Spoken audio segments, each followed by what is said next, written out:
Lysias had mastered every logic, but his soul was a sinking stone. He sat in the shadows of Corinth, surrounded by scrolls that promised wisdom, but couldn't explain why his heart felt so empty. He had spent his life building a tower of intellect, only to find that the higher he climbed, the lonelier he became. In the marketplace, he heard a tent maker named Paul shouting a message that made the crowd sneer. "We preach Christ crucified!" Lysias laughed, a bitter, sophisticated sound. To a Greek scholar, a god who ends up on a Roman execution stake wasn't a miracle. It was a joke.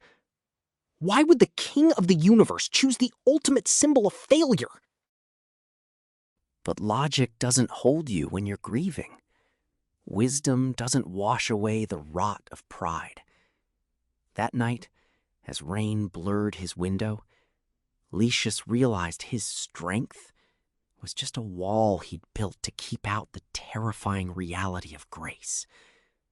He was the smartest man in the room, and yet he was the only one who didn't know how to be saved.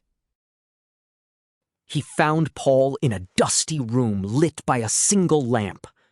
"Why the cross?" Lysias demanded, his voice breaking. "Why would your God choose shame?" Paul didn't offer a lecture. He offered a hand.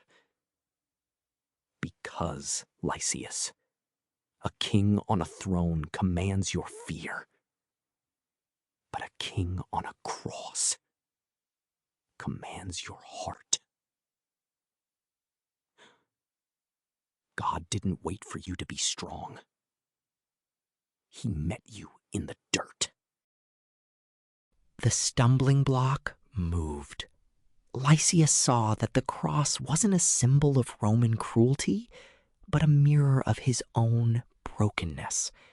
He fell to his knees, a brilliant scholar finally finding the only wisdom worth knowing, that he was deeply flawed, yet passionately loved. The foolishness of God had become his only hope. God bless you. I recall a Bible verse. "For the foolishness of God is wiser than human wisdom, and the weakness of God is stronger than human strength." 1 Corinthians 1, verse 25. This verse reminds us that what the world sees as weak or illogical, like God dying on a cross, is actually the most powerful and wise act in history. It teaches us that our own intellectual pride can be a barrier to experiencing the true strength of God's grace. Subscribe for more faith stories. Share with your loved ones. God bless you.